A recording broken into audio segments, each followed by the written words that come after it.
Professor Emeritus of History at UBC, who will be giving us his presentation tonight. Over to you, Chris. Right. Well, thanks so much. So at this point, I think everyone should put me on full screen speaker view so that you see me. But much more importantly, in a few moments, I'm going to switch to the images I want to show you. And I definitely hope that you will be seeing those on full screen, because you can't just see them on a small screen and get the most out of seeing them. Anyway, it's wonderful to be here. I really enjoyed the last 10 minutes when I could kind of greet lots of familiar faces and a few less familiar faces and sort of try to remember what it was like to be giving a presentation of one sort or other in our beautiful synagogue, and those things will happen again in the future. Right now, I want to make sure that I am seeing myself, which I only partly do, and I don't quite know why. That's mostly important so that when I switch to the images I'm going to show you soon, I hope to see those full screen. But right now, there we go. Now I think I have the screen that I want to have in a few moments when I show you the images. Okay, let's get serious.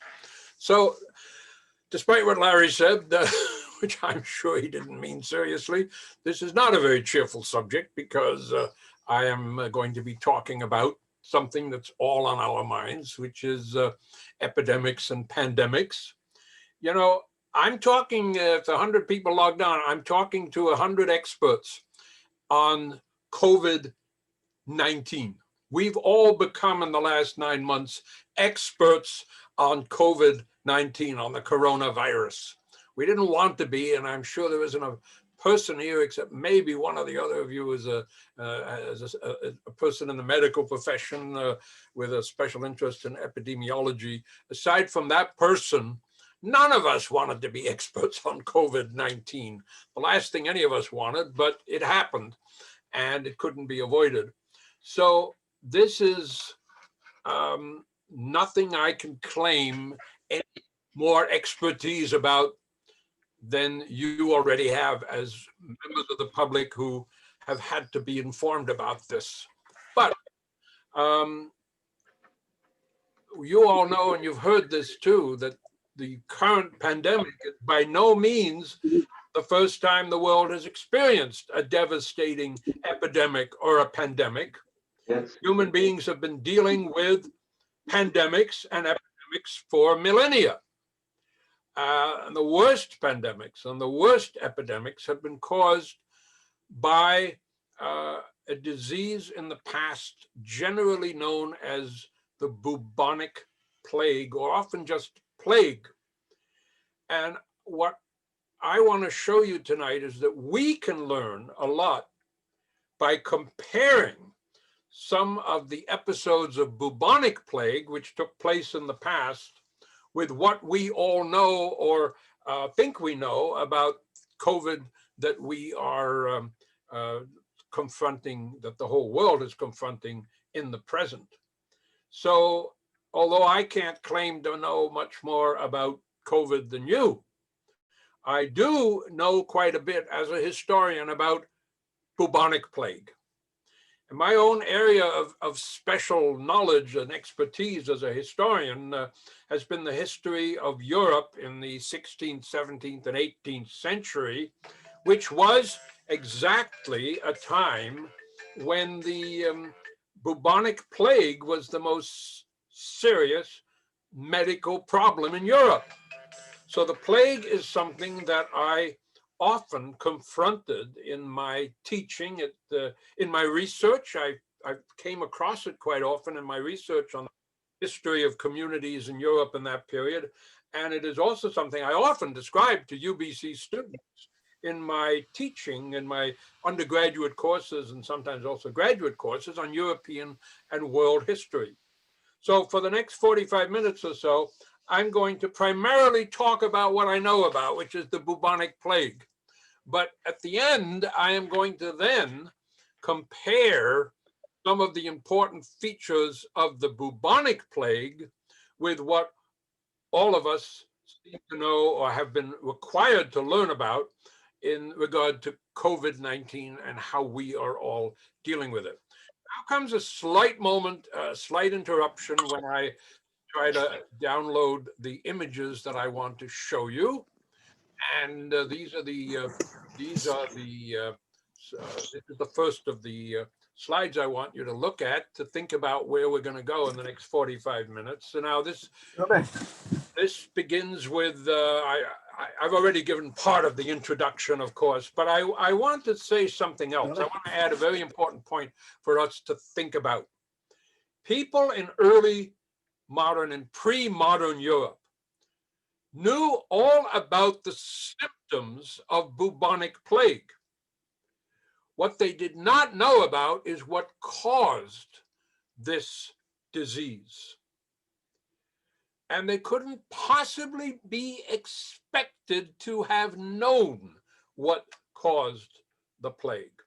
The plague was caused by germs, specifically bacteria. But no human being had ever seen or even had any really reason to imagine such a thing as a bacterium. Not until the 17th century, when microscopes were invented, did anyone even know that microorganisms of one sort or other exist in the human body. That was a very exciting discovery in the later part of the 17th century.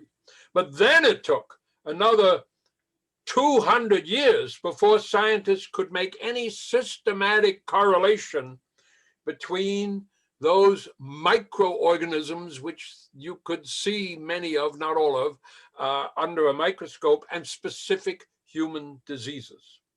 So while they knew nothing about the causes of the plague, it's hardly surprising because they had no basis for knowing that. We do know a lot about the plague, of course. And I have to advance the slide. I'm having a little issue here with my cursors. There we go. We do know a lot about what causes the plague. It's caused by a bacillus. Bacillus and bacteria, as you know, are very closely overlapping terms. It's caused by a bacillus known as Yersinia pestis, named after a French doctor, Dr. Yersin, who identified it in 1894. And we now know that these bacilli that cause the plague look like this. Now, plague still exists today. It's not very widespread, but it still exists. If it's diagnosed in time, then it is easily dealt with by antibiotics, which of course did not exist until the 20th century. And as we all know, antibiotics are often very effective in dealing with bacterial diseases, although obviously, as we know, have no impact on viral diseases, which is why we're in the middle of a pandemic. So plague exists, but it can be dealt with like many other bacterial diseases as long as it's diagnosed in time. Now, what is plague? It's basically a disease of rodents, particularly rats. And rats are very often covered by fleas. So if a rat has this disease, it's going to have fleas that are sort of sitting on or in the fur of the rat. And the flea will bite the rat and ingest the bacteria. And then particularly if the rat dies and is not such a comfortable host anymore for the flea is going to fly away and look for another host, a nice warm body. And that more appealing host might well be a human being. And then the flea will bite the human, and in the process of biting the human, the bacteria that the flea has picked up from the rat or some other rodent will go into the human and cause that human to get this disease. Now, there are different forms of the plague. The most well-known and rightly so common form is bubonic plague, which is transmitted by the rat via a flea to a human, and the bacteria get into the lymphatic system and start multiplying and multiplying and multiplying in the very comfortable fluid atmosphere of the lymphatic system, and start causing terrible swellings in the lymphatic system. And they particularly become apparent in places like the armpits and the groins and so on, where the lymphatic system is running very close to the surface of the body. And this can lead to intense pain, high fever, and in most cases, in societies that don't have antibiotics, it will result within a few days in death. A second form of plague is pneumonic plague. That occurs when the same bacillus enters not the lymphatic system, but the respiratory system. Once the bacteria are in the respiratory system, they go to the lungs. There they spread very quickly, soon making it basically impossible to breathe. And this almost always leads to death. And in this form, it can spread from human to human. If it's arrived in the respiratory system, it spreads from one person to another in the way that we're all thinking about, by contact with someone else's breath or fluids from the nose or the mouth and so on. The third and by far the rarest form of plague is septicemic plague. It's very rare. This is when the bacillus get somehow, the bacilli get somehow not into the lymphatic system, but the blood system. In the blood system, again, it's the rodent or the rat, whatever, bitten by the flea carries the bacteria and somehow lands at some point in the body where there's close contact with the blood system. And that's a terrible form of plague, almost always fatal. Okay, so this is that disease that everyone is very aware of. And there have been a number of documented cycles of plague in world history.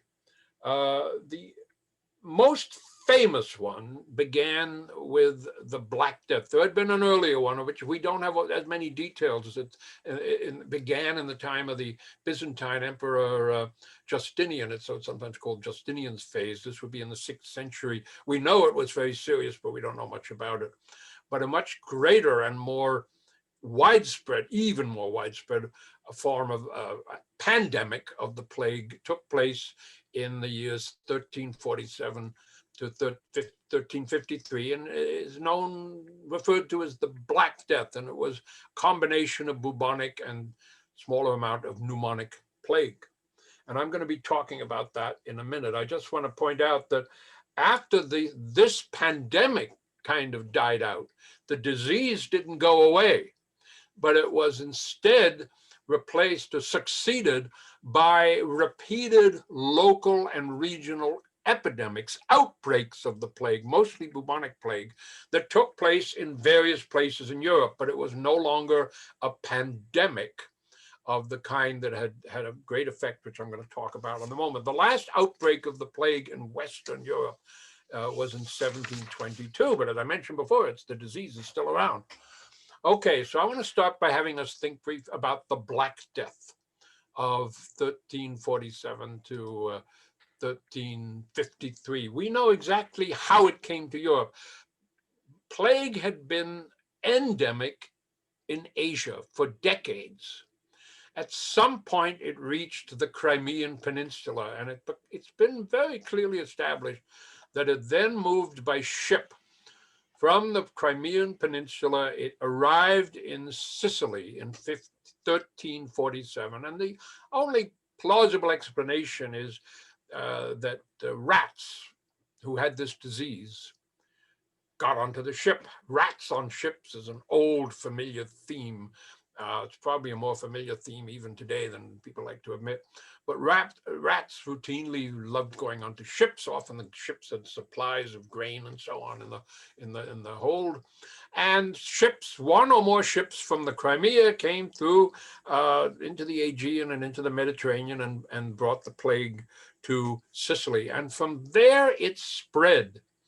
Not immediately, but year by year, it spread to the rest of Europe, being brought also by ships. Some ship from Sicily brought rats to the mainland of Italy. Some ship from Sicily probably was what accounted for it coming to southern France. So by 1348, there were outbreaks of the plague in various places that had contact with Sicily.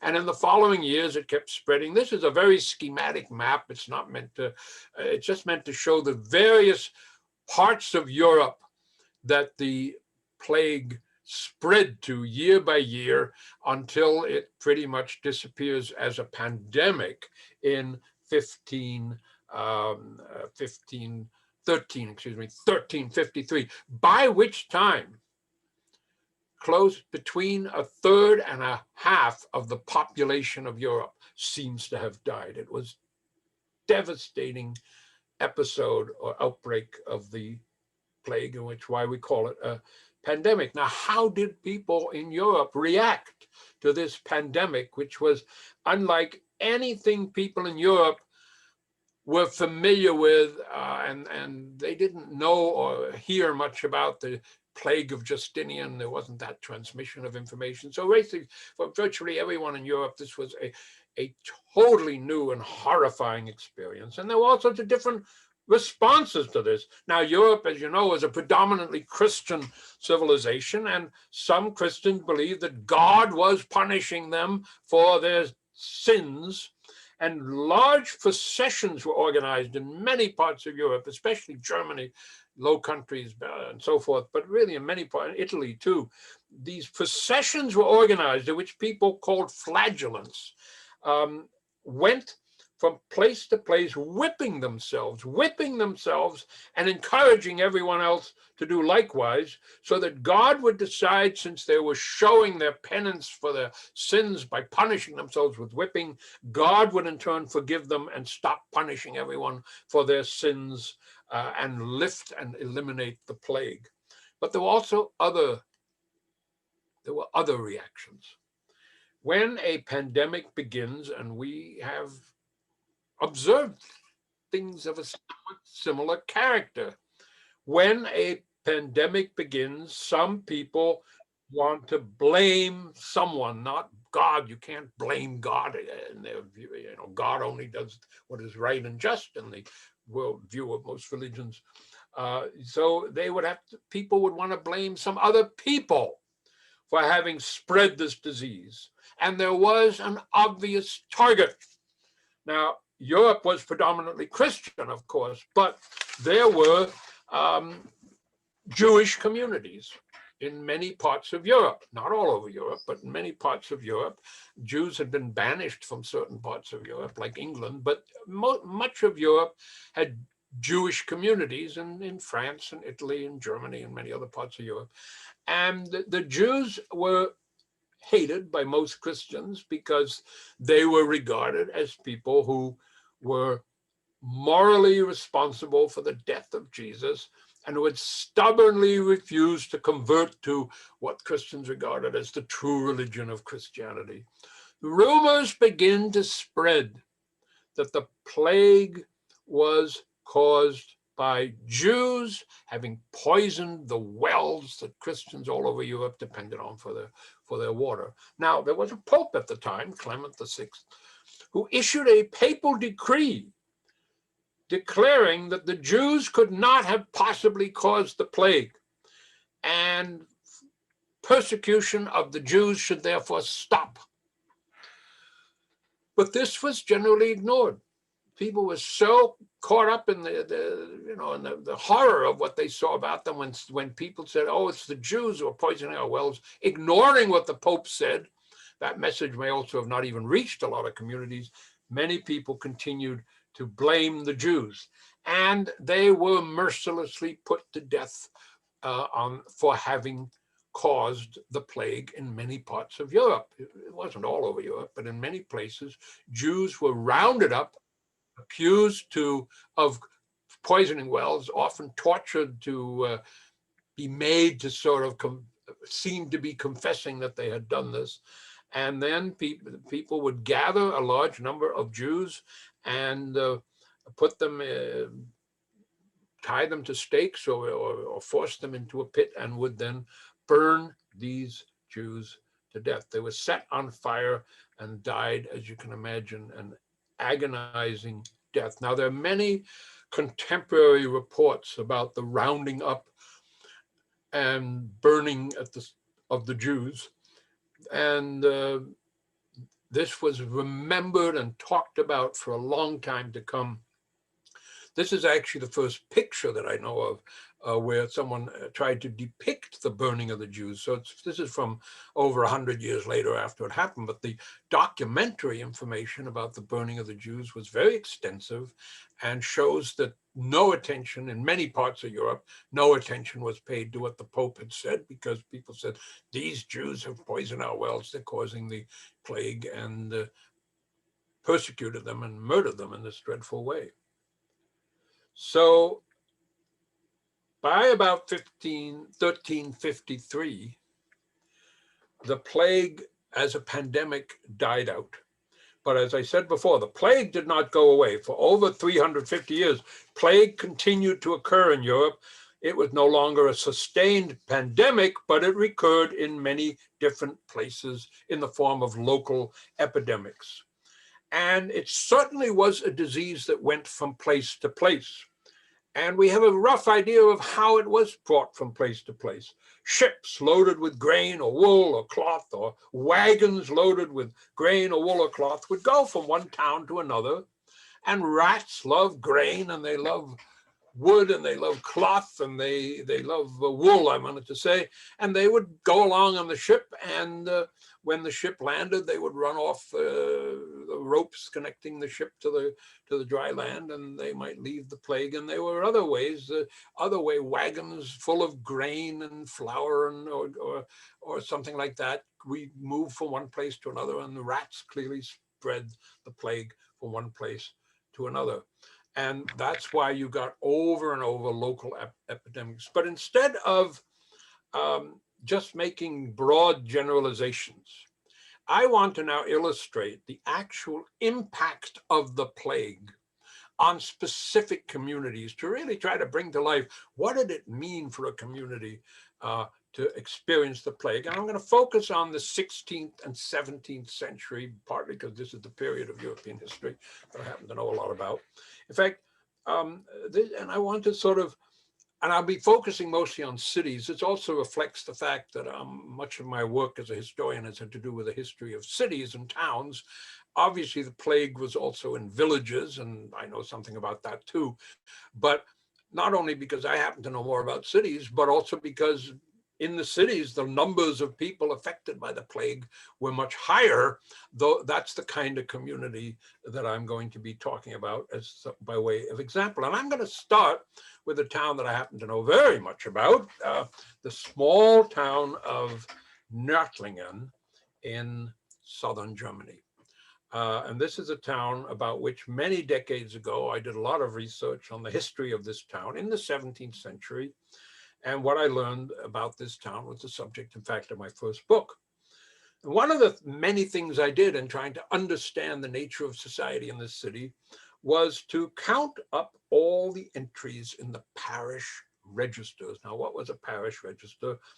A parish register was a record book in which the clergymen of this town, it was a Protestant town, these were all Protestant ministers, would record every birth, every marriage, and every death that took place. Technically, it was religious ceremonies. So they would record every baptism, every marriage they performed, and every burial they did. But since virtually every child born was baptized, since virtually everyone died at a funeral and a burial, this is basically a calculation of all the births, marriages, and deaths that took place in the city. Now, what I'm going to talk about now for the next 3 minutes is just one period in the history of this city, the period when there was a major outbreak of the plague in the last 4 months of 1634. But I'm also going to talk a little bit about what happened in the year or two before, after. Whoops, somebody's got to turn off. Okay, I think someone's proceeding to mute. Nope.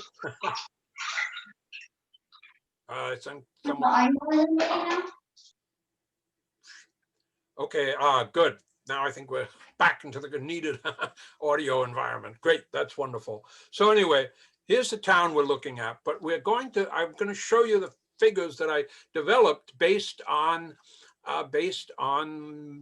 adding up the number of births and marriages and deaths for every year for about 120 years on either side of going from the late 16th to the early 18th century. But the period I want to focus on is 1633 to 1636. And just to have a better overview, I've grouped all these figures into 4-month periods of every one of the years concerned. Now you can see that in 1633 and the first 8 months of 1634, there were relatively stable numbers of births, burials, marriages in this period. It came to roughly, in this period, the number of people who were born, the number of people who got married, the number of people who died remained relatively constant. There were something like roughly 100 baptisms every year, roughly 30 or 40 marriages every year. There were roughly not every year, every 4 months, sorry. There were roughly 180, 150 to 180 burials. And then suddenly, in the last 4 months of 1634, suddenly the number of burials shot upwards. Suddenly, instead of 150 to 180 people being buried, there was a massive number of deaths, up around 1,500 deaths in a city that had normally had in the same 4-month, in a 4-month time period, between 100 and 200 deaths, 1,500, what did I say? 1,500, 1,500, roughly 1,500 people died, a tremendous increase in the number of deaths. And then if the number of deaths leveled off. By the beginning of 1635, the plague was over, actually remarkably few deaths. Now the only deaths about 80, and then the number of deaths leveled off at a much lower rate because, of course, the overall number of people in this town was now much smaller. But the other figures are interesting too. If you look at marriages, whatever, 30, 40 marriages a year. Then during the last 4 months of 1634, when the plague was raging, no marriages took place. But in the first 4 months of 1635, when the plague was over, there was an enormous increase in marriages. There was a big spike in the number of marriages. Now, these were not love matches. People could love each other, but these were not made as love matches. It was just a practical situation. If a man's wife had died, he needed a new wife. If a woman's husband had died, she needed a new husband. And there were lots of men and women. Of course, there were many families in which both the husband and the wife had died, but there were many cases where a husband had died, leaving a widow, or a wife had died, leaving a widower, and they quickly they married each other because then the households could continue to function again. And furthermore, if you follow the line of baptisms, the line of baptisms is this line, and baptisms went down a bit during the 4 plague months and down a few months after. And then about a year after all those new weddings took place, up goes the line of baptisms. About, a year after new marriages have been made, there's a big increase in baptism. Not really a big surprise when you think about it, but the plague had been terrible, but life went on. And that's something you can get out of the plague, that cities that were affected by the plague, no matter how severe it was, when the plague was over, life resumed. Now, that's the only graph that's actually the only graph I'm going to show, but I want to tell you about an even smaller German town. This is the very little town of Uelzen in northern Germany. And this is a small town. You can see the population was about a quarter of that of the normal population than the town I showed last. And in this town, typically about 30 people died every year. But in 1566, instead of 30 people dying that year, 297 people died. And in 1597, instead of 30 people dying, 554 people died. And almost all of those deaths clearly were due to outbreak of the plague, because the local records record the plague, the outbreak of the plague in that period. So there's a massive increase in death. Now, some years ago, a very hardworking local historian did meticulous research in this town, in the town records, to figure out exactly in exactly which house every single family lived and who had died in each one of these houses. This is a kind of model based on old maps of all the houses. He figured out for each one of these houses who lived there at the beginning of each of these 2 plague years, who lived there, the master of the house, his wife, his children, his servant, his apprentice, his maid, or whatever, and which of them died in the course of that year. And he came up with some very interesting discoveries. For example, he found he could identify also the occupations being carried out in each of these houses, which was a wool weaver's shop, and which was a shoemaker's shop, and which was a bakery, whatever. And he found that in the houses where bakers lived, and of course they went on baking, people needed food, the death rate was unusually high. He also found out that in the houses where blacksmiths worked and lived and worked, or carpenters lived and worked, the death rate was unusually low. Now, figuring out why, he had this as plain facts that he could document. You have to only speculate on the reasons, but the reasons are very convincing. For instance, rats love grains and they love flour. So it's not surprising that rats would congregate in a baker's house where there were these enormous supplies of grain and mostly flour. The grain would have already been milled in the mill. So it's mostly, they find all these enormous bushels of flour. Rats love this stuff. So bakers' houses may have had an unusually large number of rats. Now, rats are known to dislike loud noises. Well, carpenters' shops, blacksmiths' shops, of course, are famous for making loud noise. Carpenters' shops, a lot of banging and hammering. And in fact, carpenters were busier than ever during the plague, because instead of making furniture or whatever, they were making coffins. And it must have been night and day making coffins for all the people who needed coffins. So the rats maybe avoided blacksmith shops and carpenters' shops, and therefore fewer people who lived there would have gotten infected by fleas from those rats and so on. A very interesting discovery that this historian made is that there were a number of houses where it's quite clear that all of the people in that household survived, the husband, the wife, the children, other relatives, except for the maid. He found a number of houses where they all survived, but the maid did not. And then he had to speculate. Why was that? Well, his argument was, the plague is on. Everybody is staying in the house. They're all panicked about leaving the house. They stay inside. They don't want to open the front door, except they're getting hungry. So they have to send someone to the bakery to get bread. Well, whom do you send? You don't send yourself, you send your maid. You go get the bread from the bakery, and the maid would get the bread, hang around the bakery. There'd be long lines of people waiting for their bread. The bakery is crawling with rats. The flea goes from some rat, bites the maid. She comes back home, brings the bread. Nobody else gets the plague from the maid, but she has the plague and she dies. That's his argument. So these were small towns.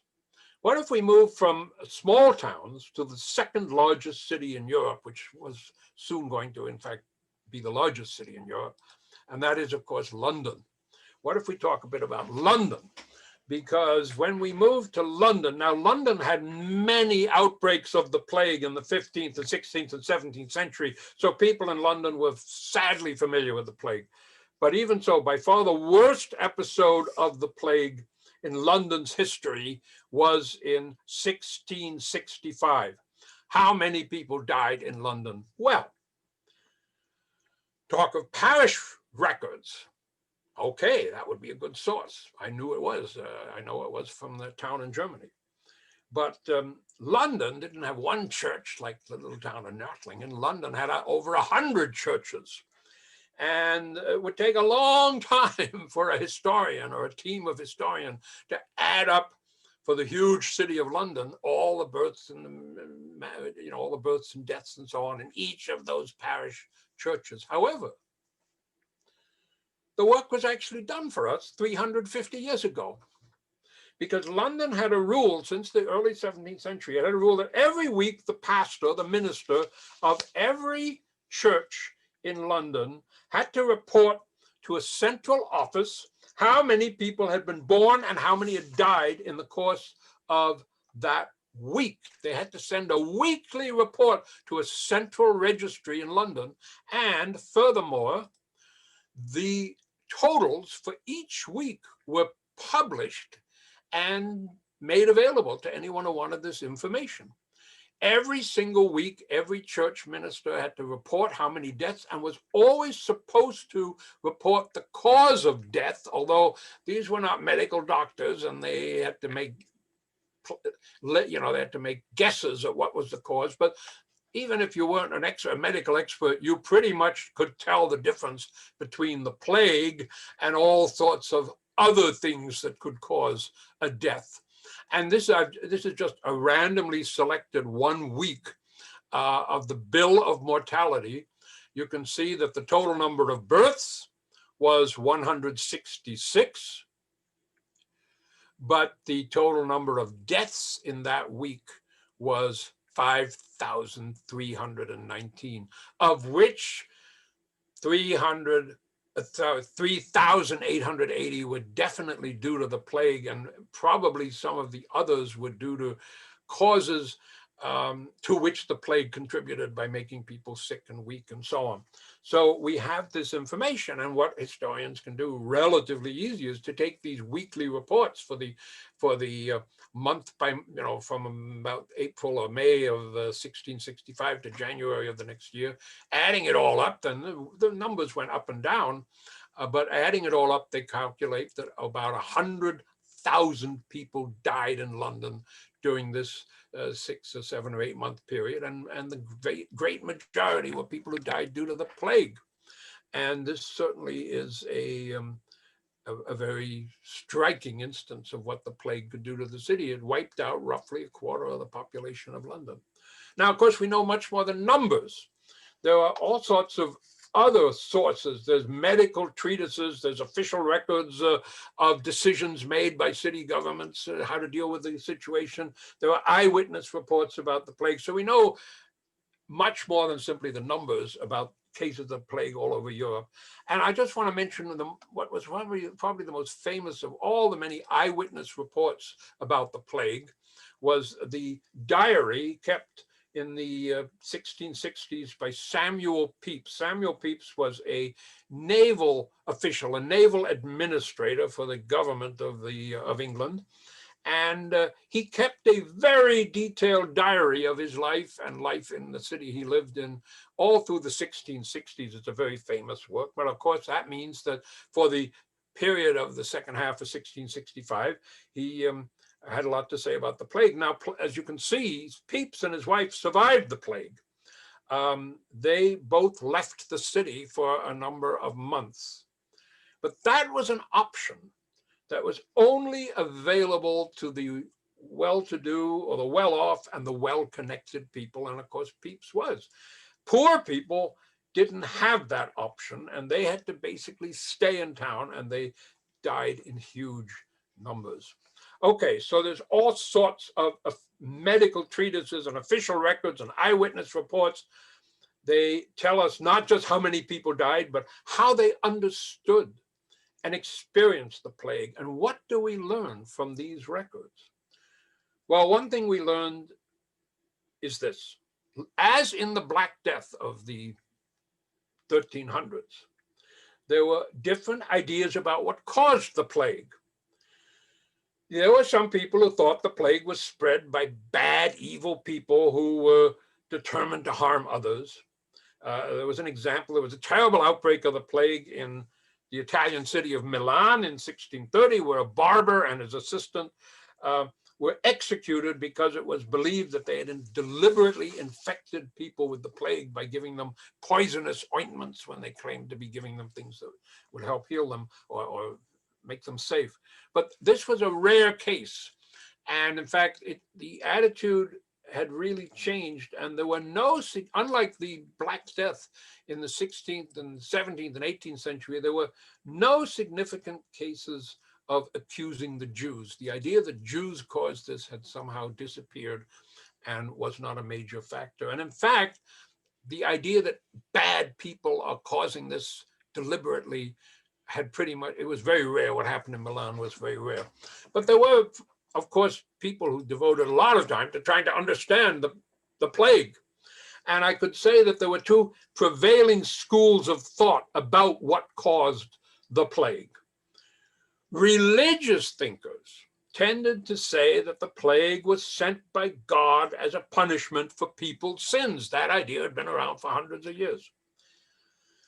And the best thing to do if there was a case of the plague was to do what people with that point of view would naturally say we should do. We should pray. We should pray to God to stop punishing for us for our sins and forgive us and stop sending us the plague. And the best thing to do if you didn't have the plague but wanted to avoid getting it was to repent of your sins, go to church, and if you were living in a Catholic country, very often you would go march in a holy procession to beg God to remove the plague. Look how many people join in begging God to not keep sending the plague. And that was one response to the plague, the religious response. There was also a medical response, of course. Medical doctors did not object in principle to a religious approach. Almost all the medical doctors in Europe were devout Christians. They certainly believed that praying could do some good. But they also believed that God had created the natural world and people should understand the way nature works, and they should understand and deal with the plague as a phenomenon of nature, because God had established nature as part of the creation. So doctors believed that the plague was primarily due to natural factors, even though they didn't know what those factors were. They had theories, of course. They thought that perhaps an invisible substance in the air called miasma was making the people sick. But they didn't know where this miasma came from. They had one idea, was that it came from the bodies of people who had already died and infected the air. They had different ideas. And they had no effective treatments for the plague once a person got it. They tried things, ointments and so on, but there was no effective treatment for the plague once people had it. But they also, of course, were concerned how to prevent cases from increasing and spreading. And they recommended what we today would basically call social distancing. Ships and wagons and individual travelers from other cities, which already were known to have had the plague, would be stopped or blocked or prevented from entering your town. If a ship tried to dock, the people at the docks would say, "Where are you from?" "Well, we're from such and such a city." "Oh my gosh, you're not allowed to dock here because that city is known to have the plague," and so on. People arriving at the gates of a city, "Where are you from? Where is this wagon load from?" If it was from a place known to have the plague, "Sorry, no admission." This was a standard approach because the basic idea was everyone in a city where there was the plague should stay in their houses. Houses in which people had the plague should be quarantined. The plague victims should be shut up in their own homes. People would bring them food that could maybe be passed through a window, or they should be shut up in so-called pest houses on the outskirts of the town. So they had ideas of quarantine and social distancing. And of course, some people, as we saw with Pepys, simply wanted to leave town, but most people didn't or couldn't. And doctors had some suggestions that we recognize in the very different circumstances. Now, I think many of you know that doctors, plague doctors, when they were required, which they did reluctantly, to go into a house where someone had the plague, they often left that to underlings.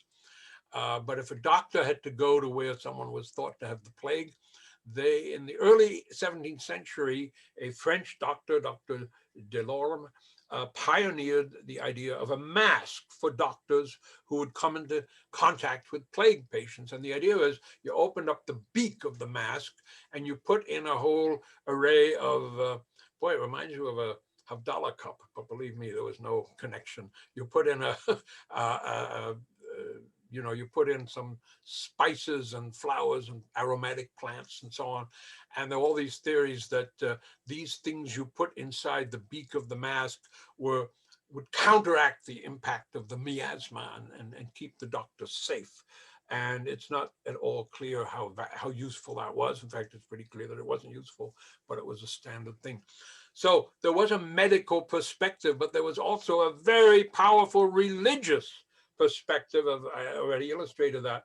And I want to talk about that perspective by talking for a few minutes about a pamphlet published in London by this man, Thomas Dekker.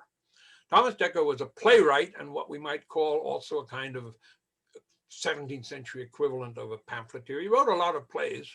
He was an exact contemporary of Shakespeare. You've presumably read and seen many Shakespeare plays. I'd be very surprised if you ever read or saw a play by Thomas Dekker, and quite honestly, I never have. But I have read a particular pamphlet that he wrote in 1625.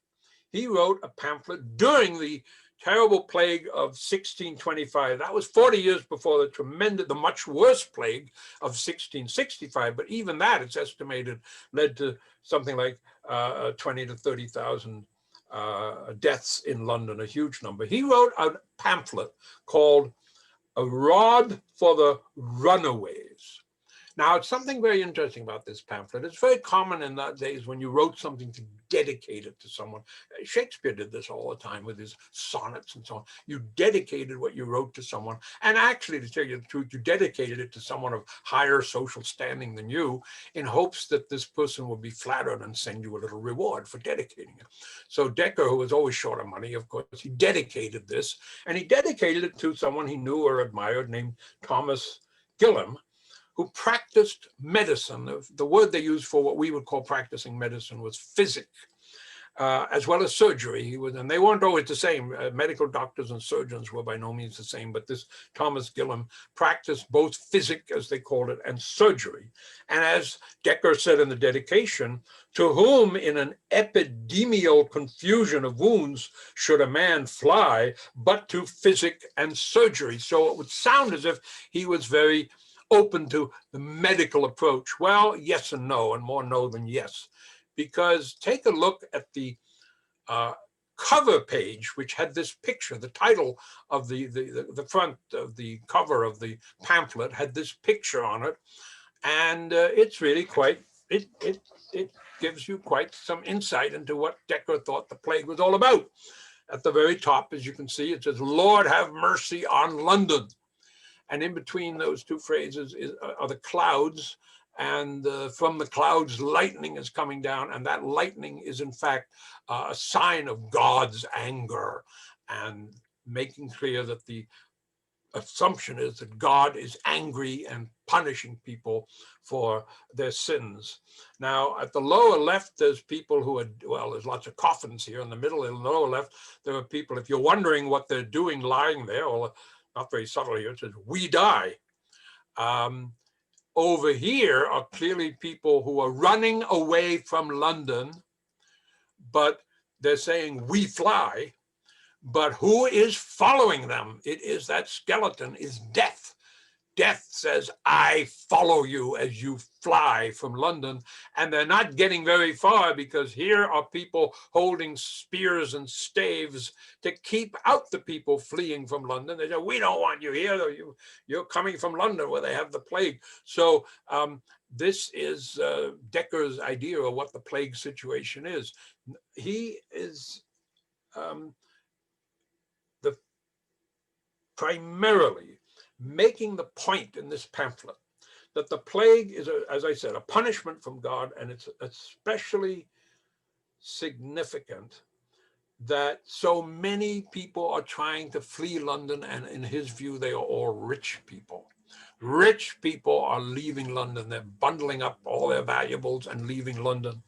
And he calls them the runaways, and the rod is the rod of punishment that will come to the runaways. Basically, he's trying to say, you're rich people who can afford to get a horse and get a wagon and this and that, and put all your bundles of stuff and try to get out of London. You will be punished too.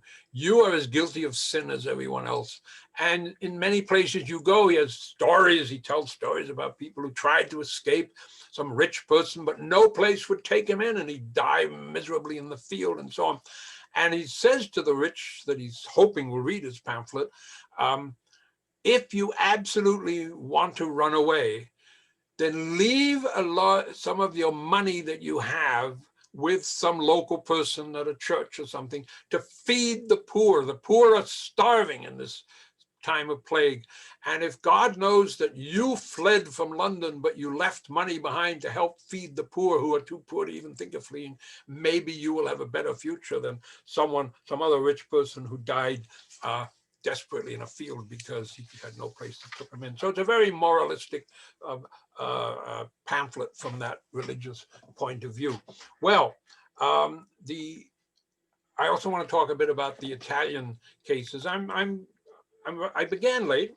We began around 15:15 or so. So I won't go beyond 8:15, but I hope you'll still be with me. I certainly don't want to go for more than an hour.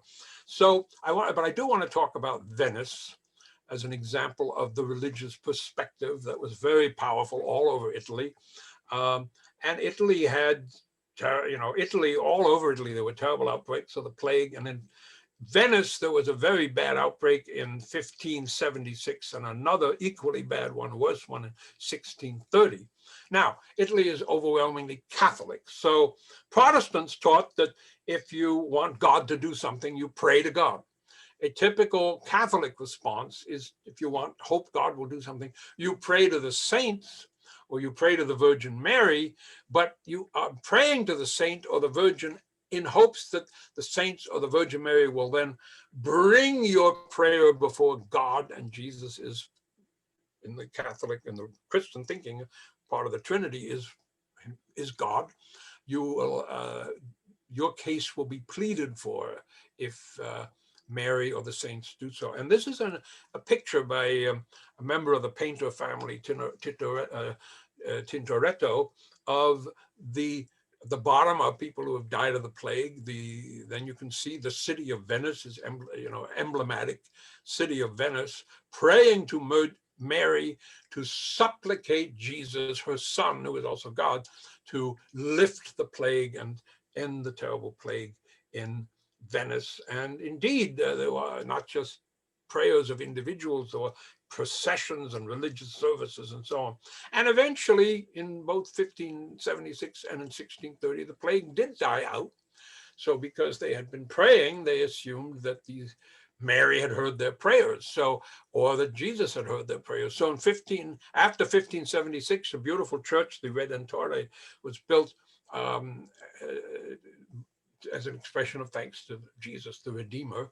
After 1630, an even more beautiful church was built, the Salute, which was dedicated to Saint Mary of Deliverance, of Santa Maria della Salute, but to thank Mary for having supplicated with Jesus to end the plague. And this is one of the most beautiful churches in Venice as a thank you to the Virgin Mary for having done this.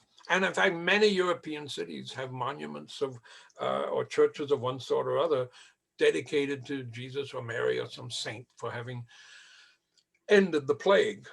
Now, the medical approach also existed. And there could be cases where there was a conflict between the medical and the religious approach to overcoming the plague, because medical government authorities normally wanted the medical guidelines to be enforced in exactly the way the doctors recommended. But it wasn't very easy. And I give an example of that. From this little town, now we're back to a very small town, Montelupo. There's no picture of it in the 17th century, but it must have looked something like the way it looks now.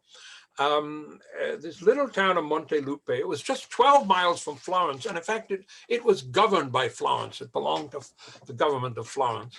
And when the plague broke out, the authorities in Florence appointed the most respected man in Montelupo, who was the prior, the abbot, you might say, of a big monastery. And they appointed him to be in charge of plague management and to carry out all the usual rules. People from outside the town not allowed inside the town gate, no large gatherings to take place, people who had the plague to be taken out of the town to a pest house, and so on. But the plague continued. Finally, the priest of the main church in Montelupo decided that there should be a procession. People not only in Montelupo, but in all the surrounding villages were urged to gather on a particular day and participate in a huge procession and march to the church together to pray to God together.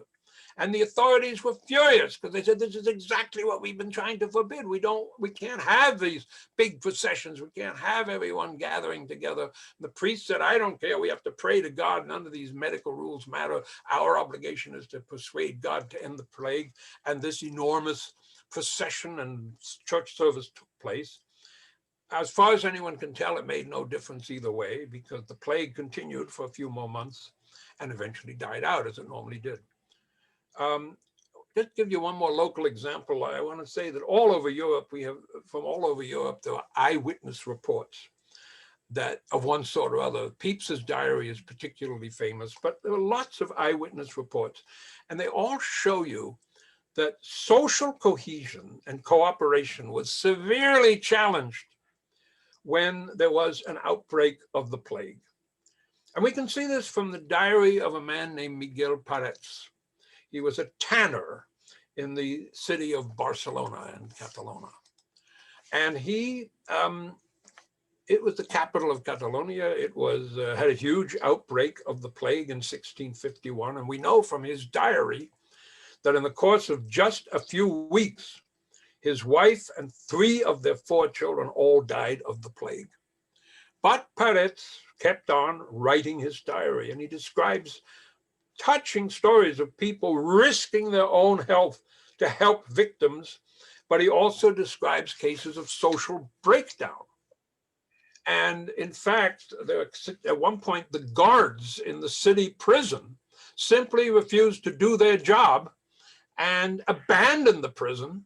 So most of the prisoners simply escaped. It was harder and harder to find people who were willing to nurse sick people. But actually, the saddest stories that Parets told were about what happened when the mother of a young baby died, and that happened to many young mothers. In normal times, sadly, often women died either in childbirth or in the weeks immediately following childbirth. That was sadly familiar situation, even in normal times. And if that happened, the father would have to find a wet nurse. That was a woman who herself, usually a poor woman who wanted some extra income, a woman who herself had given birth recently and was therefore nursing her own baby and would be paid some money to also simultaneously nurse this widowed father's baby, and until the baby was old enough to be weaned. That was pretty customary in early modern Europe. But that was in normal times, and these were not normal times, because now young mothers were dying in vastly greater numbers than usual because of the plague. And there was the wet nurses didn't want to take more customers. They didn't want to take babies because they were afraid that somehow the baby had gotten the plague and it might infect them and the other child and so forth.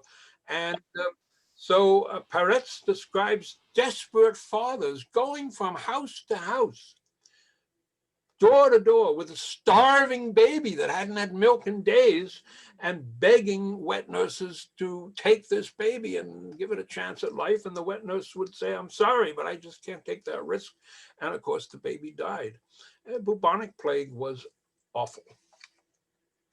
So how does all this compare to COVID-19? There I can be much briefer because we all know a lot about COVID-19, but many of the comparisons you want to make will already be intuitively obvious to you, but I just feel I should summarize the basic comparisons. You know, and the first and most obvious point is that people in the 16th and 17th century simply did not know what caused the plague. They didn't know what caused it. We are quite clear that what causes the current pandemic. And, you know, most of us will remember that we experienced an epidemic that could initially not be explained in our lifetimes. Most of us will remember the AIDS crisis of the 1980s. At first, people had simply no idea what caused AIDS and how it was, since they had no idea what caused it, they had no idea how it was transmitted. And it took about a year until the virus that caused AIDS had been identified and the means of transmission had become known. And eventually, with this knowledge, it took sadly long, but eventually treatments were developed. And in the case of COVID, it went much quicker than in the AIDS epidemic. It was, I would say that within days or at least weeks of the first outbreak in Wuhan, it was known that this current disease was caused by not just by a virus, but a particular virus that was identified, and the primary means of transmission were quickly recognized. So our approach to dealing with the plague that we're now experiencing with the corona, with the pandemic, the COVID-19, our approach is overwhelmingly a medical approach. I don't think, you would never say it doesn't happen, but I don't think that we hear too much about this pandemic being divine punishment for our sins. So there is a predominantly medical approach. And in our case, what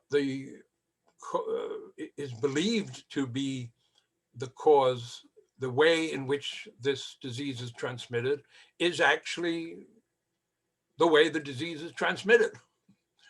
Where the big problem with the plague was the way it was believed to be transmitted was incidental compared to the main ways it was transmitted, but our knowledge. And another big difference, of course, is that there was no effective treatment for the plague, whereas people have tried various methods and medications, but there was no real treatment that made any difference. And we, of course, do have treatment strategies, and people with COVID, with major cases of COVID, often have been saved by oxygen infusions and so on and so forth. So that's sadly, many others cannot be saved and have not been saved, but there are at least some treatments that can make a difference. And these treatments are based on medical criteria. But the primary concern is to prevent the disease from spreading further. And in this way, many of the strategies that we've become used to in recent months are remarkably similar to those that were applied to the bubonic plague, based on the not quite correct information they had. Because just as they believed in quarantining and social distancing, we believe in quarantining and isolating and social distancing, much more emphasis on hygiene. But we also believe that we can, we hope, and we're all excited to think that there's some progress there, that the spread of this disease and the likelihood of people getting it can be sharply diminished by vaccinations. That's something that didn't exist in the 17th century. The idea of vaccination began with smallpox inoculation in the 18th century, but it took a long, long time to really develop systematic programs of vaccination that are now something we are very familiar with. So one thing we are constantly being reminded is that there is danger with droplets being transmitted from one person's mouth or nose to another person's mouth or nose. That's extremely dangerous. That's in fact exactly why, instead of sitting in together in some place like the social hall of our synagogue, we are in fact sitting in our homes right now, so that we don't breathe on each other and transmit fluids to each other. But fortunately, we are able to do this. And fortunately, we have this way of meeting together with each other. And that being the case, I hope that we can have now a bit of a conversation. So I will open the chat bar in a moment. There's me, but I will now open the chat bar and see if any questions have already been launched. And I'm taking the first of the, here's some of this is a greeting. This is a greeting from someone, but I'm delighted to get a greeting and an excuse for having, unfortunately. But now here seems to be a question. This is the first question that I really would ask, and I encourage people to add questions. There we go. Now there's a whole bunch, but I'll start with the first one. With the first actual question is, did people turn to religion or lose faith during this era of the plague, or the bubonic plague? I wouldn't say people turned to religion, for the simple reason that just about every human being in Europe in the 16th or 17th century belonged to a religious community. There were virtually no people that we would call atheists. Everybody, every Christian was baptized. Every Jew was also introduced to a religious identity. In certain parts of Europe where there were Muslims were brought into a community. But I mean, most people in Europe were Christians, and they were all baptized, and they were all, now some were better Christians than others, and some were, paid very little attention to religion. But everyone in Europe worth mentioning was someone who had been raised in a religious culture. So saying people turned to religion, what they did turn to was a much more intense concern with religion, and people who had sort of had a lackadaisical relationship to their religion might get caught up in all the fervor of joining these processions and prayer meetings and so forth and so on. Lose faith, I don't think there's any significant evidence of people who said a God who could do this to us is a God I don't believe in. That's because atheism was so extremely rare. Can't say it was unknown, but atheism was so rare that in the 16th or 17th century, the likely one of someone thinking, well, if a God does this, I don't believe in God. I can't risk saying that never happened. Extremely rare. So here is someone recommending a book. I believe that you don't see these, so I have to. An interesting book would be, according to this. Oh yes, this is a book I haven't read, but I know about. The Year of Wonders by Geraldine Brooks, a novel about. It's a historical fiction, but it refers to a particular village that really existed. In Derbyshire, England, during an outbreak of the bubonic plague. This outbreak was thought to be from a bolt of material that had been ordered by the village tailor from London, the typical, and then, possibly the rats had taken a ride on this wagon. Eyam was a very interesting case because the people of Eyam were encouraged by their minister to isolate themselves as a whole village, that the whole village undertakes self-isolation. And that's historically recorded in this book that I've heard of, and you have Lynn Kagan, hi Lynn, recommends actually reading it. It's called Year of Wonders by Geraldine Brooks. And it's gotten good reviews, and just got another good review from Lynn. So I want to mention that to you, although I can't recommend it strictly speaking because I haven't read that book, but I certainly know about it. Could I explain how the plague was eradicated? Great question. Could I explain how the plague was eradicated? No, I cannot explain. I cannot explain that because the historians have not come up with a consensus about why the plague died out. They have tried to come up with things. One approach is better sanitation, houses built better, houses are less receptive to rats, you know, the cellars are better constructed, better sanitation and so on. But, you know, real sanitary reform does not get introduced in Europe until the second half of the 19th century. And the plague stopped existing in Central and Western Europe after 1722. So the better sanitary conditions argument is not really convincing.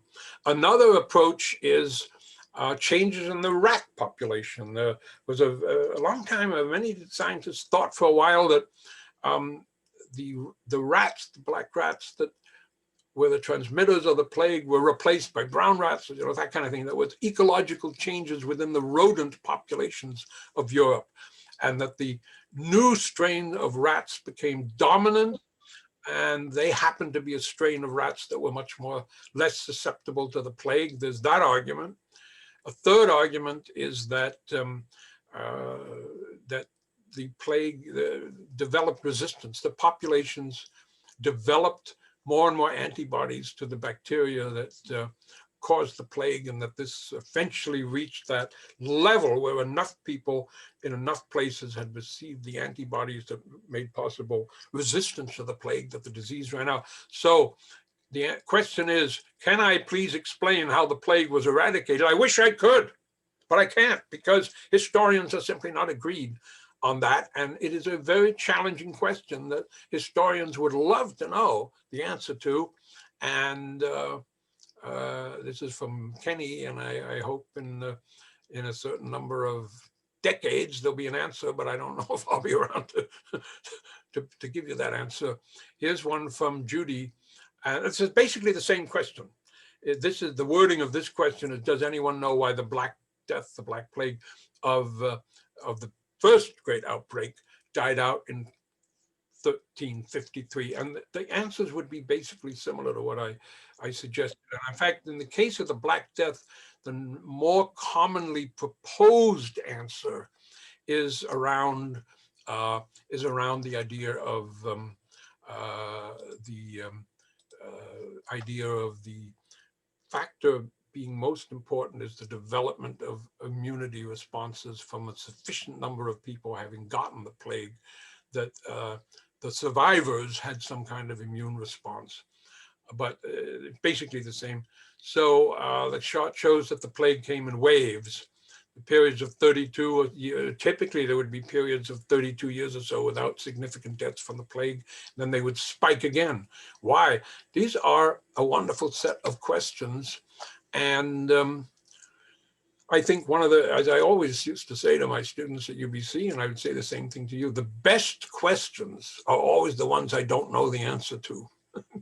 By the way, before I go on, if you're comfortable doing that, switch your, keep the mute on unless you're, I think for the moment, keep the mute on, but switch the video, put start video on, because it would be nice to see your faces. If you're bashful or whatever, any good reason, I don't want to watch people running around your house, I'll leave the video off. But if you're comfortable putting the video on, then I see more people here, and then we go back to where we were beforehand, and that would be nice. Thanks. I'm glad a lot of you are willing to do that.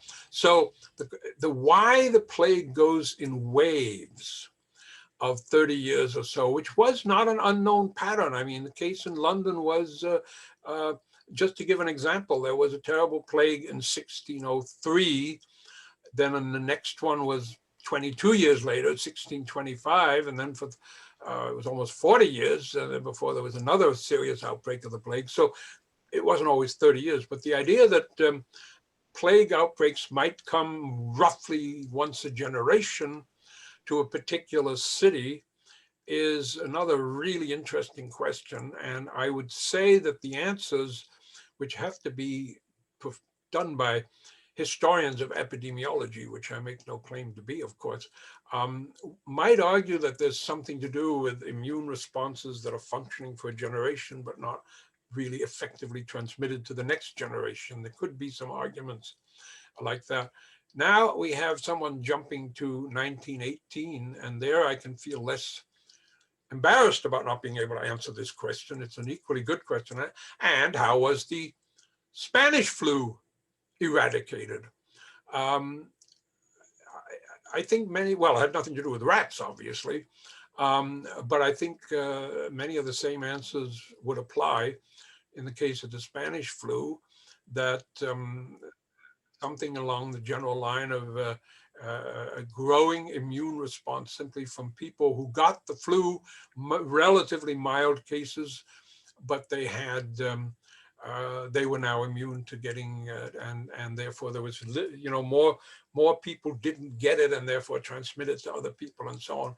So the answers have to lie somewhere in the area of acquired immunity, that and the herd impact of sufficient people are immune. So if someone gets the Spanish flu, there are enough people that person comes into contact with who are immune to it, and therefore it doesn't get so quickly transmitted and so on. John Silver, is going back to Eyam in Derbyshire, and okay, I'm going to read you John's comment. Eyam is a pretty village that, along with other villages, continues today the tradition of well dressing. Villages that did not have the plague decorated not well dressing, I'm sorry, well dressing, dressing of wells. The tradition of dressing wells. Villages that did not have the plague decorated their wells with magnificent panels of pressed flowers. You can find many pictures of well dressing online. And it's not something I was familiar with. John travels to England a lot. That's where he came from. So maybe he has become familiar with this practice. It's a wonderful story. People were so glad that the well of their community had not infected anyone. And it's also an illustration of the fact that that idea that bad water might be the cause of certain diseases lingered and was very relevant for some diseases, just not relevant for the plague. But you know that when there were terrible cholera outbreaks in Britain in the 19th century, one scientist created a big map of London to see where the cholera outbreaks were. And one particular neighborhood, he forced the people to close down their well. And they said, why should we close the well? The next well is half a mile away. We got to walk much longer to carry a heavy pail. He said, this well causes cholera. And once that well was closed off, cholera declined in that particular neighborhood of London. And that was a disease that was transmitted by bad water, and still is in many parts of the world. So I don't know if the well dressing has also been applied in cholera cases, but the idea that it could have something to do with the water was not an unreasonable idea. It just didn't happen to apply to the plague because it was caused other ways. And then I have a question here. Let's see, from Kurt. Kurt, oh, you made it, Kurt. Hello, I'm glad you arrived home in time. Jumping to today, COVID also corners connect with identifying actors who are responsible. So COVID also has issues involving identifying actors who are responsible. Would you be able to connect to QAnon? Oh boy, we've all heard of this QAnon movement, if you want to call it, in the States, and makes extremely appalling political claims, and I think is also supporting blaming particular people, particular ethnic groups, and so on for the coronavirus. Why look at QAnon? We have a significant political figure in the United States for another 40 plus days who routinely refers to the coronavirus as the China virus. And that is certainly intended to make people think, not just people who live in China, but people of Asian background are somehow connected with the coronavirus. So that way of thinking is not entirely different from, I'm sure, people in 1350 went around saying, we have to do something about this Jewish plague. It's the same mentality, and it creates a willingness to identify certain groups and say that those groups are responsible for spreading a disease. So there is a parallel. I'm not going to get into a detailed discussion of QAnon, but I think Kurt is absolutely right in making some parallels. Now I've got, here's a fascinating case from a comment from Gordon Cherry, who's saying, European wars also came in cycles. In a way, I don't think you could look for any epidemiological factors in the fact that European wars came in cycles. And there's also, just to confuse your thinking on this subject, Gordon, historians like to play around with the notion that World War I and World War II were not really two separate wars. They were really one long 30 years war. There'd been a famous 30 years war in the 17th century that was actually an accumulation of different wars that looked like one big war. And some historians have said you should think of World War, the period in European history from 1914 to 1945 as a 31-year war with a long temporary truce of 20 years between the first phase and the second phase, but that's a different subject, and I don't think I should go any deeper into that. But now wait, here we go. Here's a question from Evan. As a historian, how do I feel that we can educate the percentage of the population who no longer believe in vaccines and science and won't use prior epidemic history to help understand how to combat the current pandemic? That's a tremendous concern. And in fact, much of when people were asking me a few minutes ago to comment on the reasons that the plague died out, and I said, we don't have any clear reasons. It certainly was not medical intervention in any meaningful form. And I said that one of the possible theories that some historians of science and historians of medicine are developing are around some ideas about acquired immunity and so on.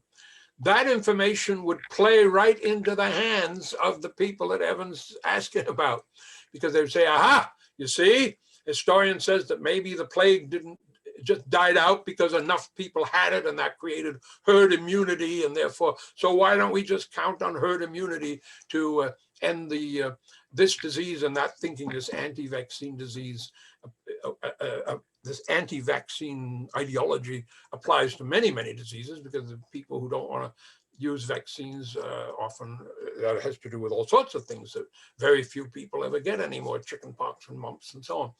And but unfortunately, this resistance to vaccines, which is overwhelmingly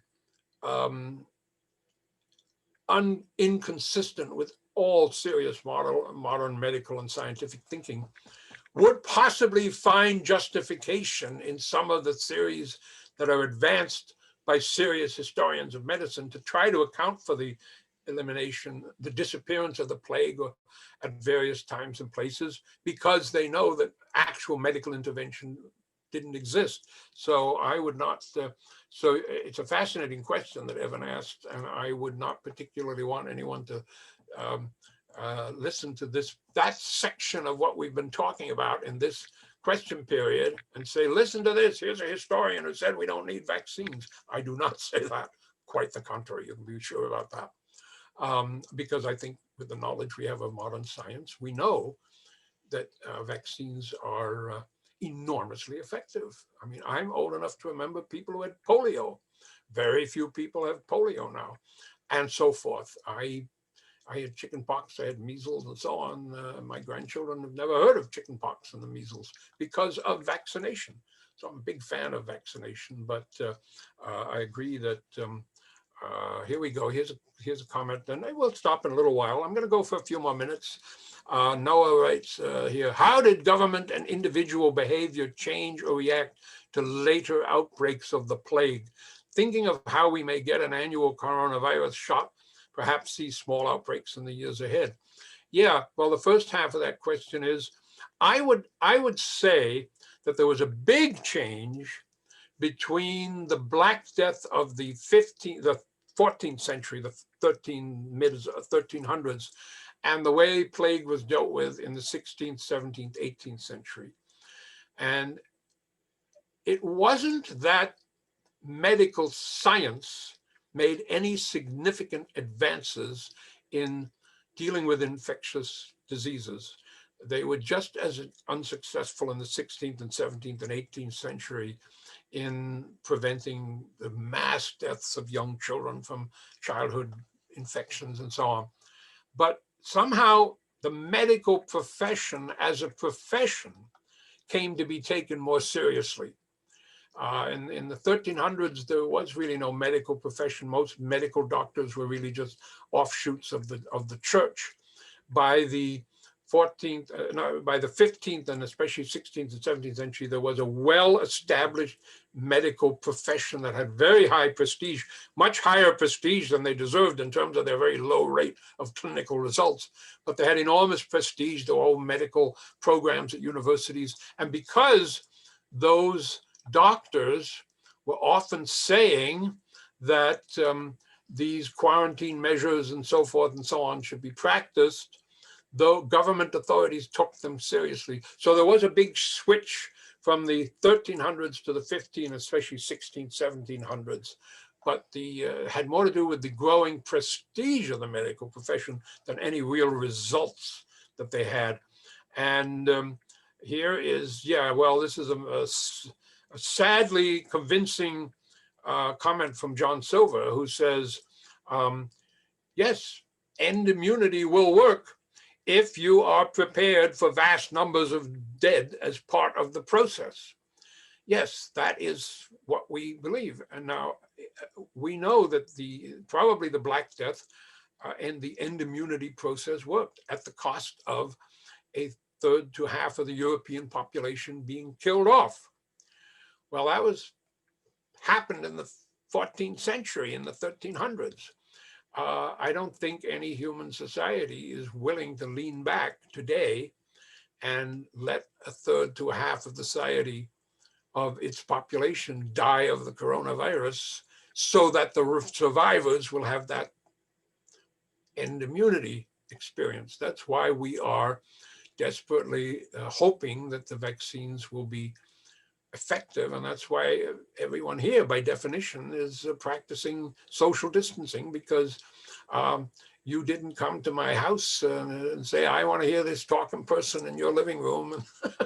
You are hearing it from my study, not in person, because we are committed to social distancing while we await the outcome of the vaccines that we hope will make this time of year next year very different from this time of year this year. So I think that's about when I should wrap up, because I don't see more questions. I want to wish everyone here in their 100 separate homes a happy Hanukkah. And I hope that you all found it worthwhile to spend an hour and a bit more thinking about the two dreadful diseases. And I hope I've proved to you that it's always useful to learn some history, because we learn a lot from the past. Okay, so long. It was very much Chris, Happy Hanukkah. Thank you very Chris, much. I just say thank you so much from the Men's Club, and I know all of us who attended tonight. You're an absolutely captivating speaker with a fountain of knowledge. It's amazing. I could listen to you for hours and hours, always. Thank you for taking the time out and doing this. Appreciate it very much. And just a heads up that next month, January 14th, Kurt Hubner, who I believe is here with us tonight, will be talking on Brexit, another fascinating and topical and interesting topic, really. And thank you all so much for coming tonight. And thank you, David Schwartz, for working the levers and the magic behind the scenes with Zoom. Good night, all. Take care. Good night. It's great seeing you all. Thank you. Thanks, everybody. This was great.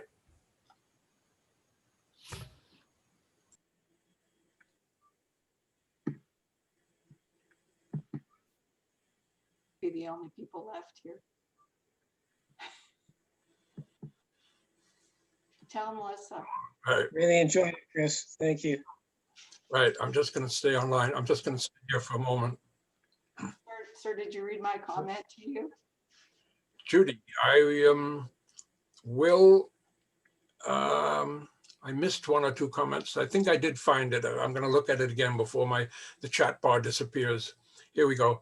Oh, yeah. Well, this was your thing about, does anyone know why the Black Death died out? Yes, but then I had, in a sense, I did answering that. sent you another comment just now. Oh, just now. Yeah.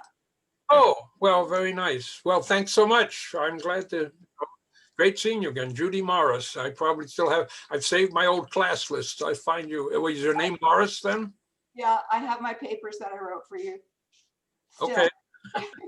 I may find you on my old class list. I still have those. Happy Hanukkah to you and thank you so Thanks much. very much. The same to you. Right. Thank you, Chris. Thanks. Really enjoyed the talk. Great. Thanks, Harley. See you again soon. Great. So long. Good night, David. Okay. So David and David's still on screen here. I think a few people are still logging off. But I'm just going to say goodbye to David and then. All right. Chris, that was terrific. Hi, Miriam. Hi, Miriam. I got a glimpse of you. I'm going to be in touch with you about Posen, but not now. I have to wrap things up with Dave. We'll be in touch. Right. David, do we have any wrap-up business? Or are we? No, I'm going to reach out to you. The Men's Club has a little honorarium for you, so I'll reach out and drop by your house in the next couple of days. Well, I had no idea. Yes, to remember us by. I already have your next topic for us down the road. Anyway, I think it went nicely, and it came out to about an hour. And I would say that the questions were very interesting, and I see here I'm getting a nice. What I'm going to do before we log off, I'm actually going to just copy the questions because there may be one or two people there. I want to follow up on the questions. Just hang in there. Wait a minute. Oh, yeah. Okay. Now I've basically I've saved the comment. Okay, I got a few people who are still with us. There's Yamima and Miriam and so on, but I think we're ending the program now. David, when you save the chat, where does it get saved to? Your what I did is I just clicked on the chat. I clicked on all the chat, and then I pressed copy and pasted into a word processing program I have. You're managing that. So I figured out how to do that. Right. Yeah. All right. Okay. So anyway, David, I'm glad I did this. I'm glad that you had a wonderful big turnout. We will ask you in the future, I am sure. I've already told Larry the topic. Right. Did you remember to turn off record at some point, or are we still being recorded? I'm going to stop recording.